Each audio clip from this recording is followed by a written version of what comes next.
সপ্তাহের ব্যবধানে চড়া সব ধরনের মুরগির বাজার বাজার ভেদে কেজি প্রতি 20 থেকে 60 টাকা পর্যন্ত বেড়েছে মুরগির দাম। তবে দাম কমায় স্বস্তি রয়েছে মাছের বাজারে। এ নিয়ে আরও জানাতে ভোলা থেকে যুক্ত হচ্ছেন সহকর্মী ইমতিয়াজ আহমেদ ও খুলনায় আছেন রামিম চৌধুরী। তবে শুরুতে চলে যাব ইমতিয়াজের কাছে। ইমতিয়াজ, বাজার পরিস্থিতি কি দেখছেন আর মুরগির দাম বাড়ার পেছনের কারণ কি বলছেন ব্যবসায়ীরা? কি তথ্য আছে আপনার কাছে? অনেক গত কয়েকদিনের যে তীব্র তাপপ্রবাহের কারণে কিন্তু ভোলার যেই খামারিরা রয়েছে সেখানে যে ব্রয়লার, লেয়ার, সোনালী সকল মুরগিরই কিন্তু কিছুটা বিপাকে পড়েছেন খামারিরা। কেননা এই তীব্র গরমের কারণে বিশেষ করে ব্রয়লার মুরগির হিট স্ট্রোকে মারা যাওয়ার ঘটনা কিন্তু ঘটেছে। এই যখনই মারা যাচ্ছে তখন কিন্তু খামারিরা তাদের যেই মুরগি রয়েছে তা বাজারে সরবরাহ করছেন বিক্রির লক্ষ্যে, ছোট ছোট মুরগিও। কিন্তু বাজার পর্যায়ে আসার পরবর্তীতে এই মুরগি কিন্তু তুলনামূলকভাবে দাম বৃদ্ধি পাচ্ছে বাজার ভেদে। বিশেষ করে আমি এখন রয়েছি ভোলার কিচেন মার্কেটে। এই মার্কেটে ভোলার গতকালকে মুরগি ছিল 260 টাকা কেজি, আজকে 270 টাকা কেজিতে বিক্রি হচ্ছে। এছাড়াও যে বাকি যে উপজেলাগুলো রয়েছে, দৌলত খান, বোরহানউদ্দিন, তজুমউদ্দিন সহ চরপেশন, এই উপজেলাগুলোতে 260 থেকে 300 টাকা পর্যন্ত বৃদ্ধি পেয়েছে। কিন্তু অপরদিকে ভোলার যে বিচ্ছিন্ন মনপুরা উপজেলা, সেখানে এই ব্রয়লার মুরগি বিক্রি হচ্ছে 340 থেকে 345 টাকা কেজি দরে। বিশেষ করে খামারিদের সাথে কথা বলেছিলাম, ব্যবসায়ীদের সাথে কথা বলেছিলাম, তারা জানিয়েছে, খামারিরা যেমনটা জানিয়েছে, বিশেষ করে মনপুরা উপজেলা বিচ্ছিন্ন, এখানকে মুরগির সরবরাহ কম, উৎপাদন কম।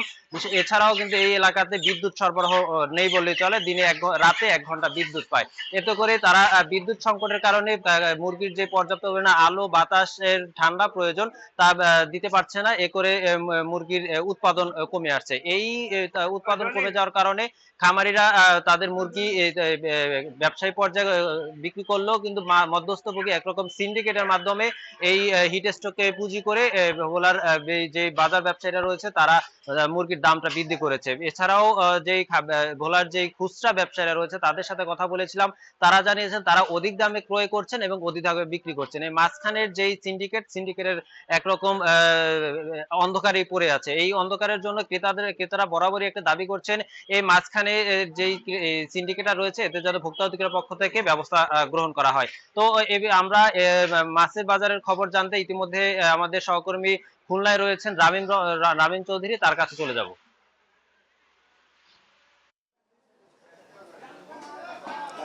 ইমতিয়াজ, গত কয়েকদিন ধরেই কিন্তু মাছের যে বাজার খুলনায়, সেই বাজারের যে দাম সেটা কিন্তু অনেকটাই কম।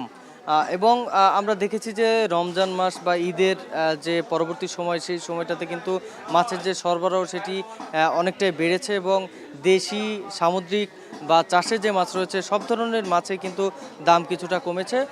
প্রায় 20 থেকে 50 টাকার মধ্যে কিন্তু এই দাম কমার মধ্যে রয়েছে। বাজারে আপনি দেখতে পাচ্ছেন মাছ, যথেষ্ট পরিমাণ মাছ রয়েছে। আজকে বাজার প্রথমেই যদি ইলিশের কথা বলি, যে ইলিশ কিন্তু আজকে কেজি সাইজের যে ইলিশ সেটি বিক্রি হচ্ছে 2200 টাকার মধ্যে। এছাড়াও এই যে ছোটো সাইজের যে ইলিশ রয়েছে সেগুলো কিন্তু বিক্রি করা হচ্ছে 1000 টাকার মধ্যে। এই ইলিশের দাম কিন্তু বেশ চড়া রয়েছে বাজারে। তবে ইলিশ ছাড়া অন্যান্য যে মাছ রয়েছে, যেমন ট্যাংরা মাছ রয়েছে, সেটি কিন্তু আজকে বিক্রি করা হচ্ছে 600 টাকা করে কেজি দরে। এছাড়াও দেশি যে কই মাছ রয়েছে সেগুলো কিন্তু আজকে বিক্রি করা হচ্ছে 700 টাকা করে কেজি দরে। এছাড়াও বাজারে যে চাষের রুই মাছ রয়েছে সেগুলো কিন্তু 250 টাকা করে কেজিতে বিক্রি করা হচ্ছে, যেটি গত কয়েকদিন আগেও কিন্তু 280 থেকে 300 টাকা করে কেজিতে বিক্রি করা হয়েছে।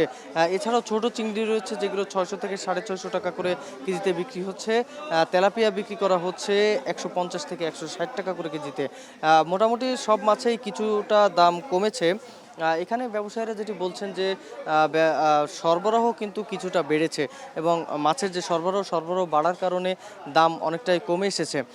তবে চাষের যে মাছ রয়েছে সেই মাছের সরবরাহ যদি আরও বাড়ে তো সেক্ষেত্রে কিন্তু মাছের দাম আরও অনেকটাই কমে আসবে বলে এখানকার ব্যবসায়ীরা জানিয়েছেন। তবে ক্রেতারা বলছেন মাছের দাম কিছুটা কমলেও সেটি কিন্তু সাধারণ মানুষের ক্রয় ক্ষমতার বাইরে। তার মানে এখানে দেশি প্রজাতির যে মাছ রয়েছে সেগুলো কিন্তু বেশ চড়া দামে বিক্রি করা হচ্ছে।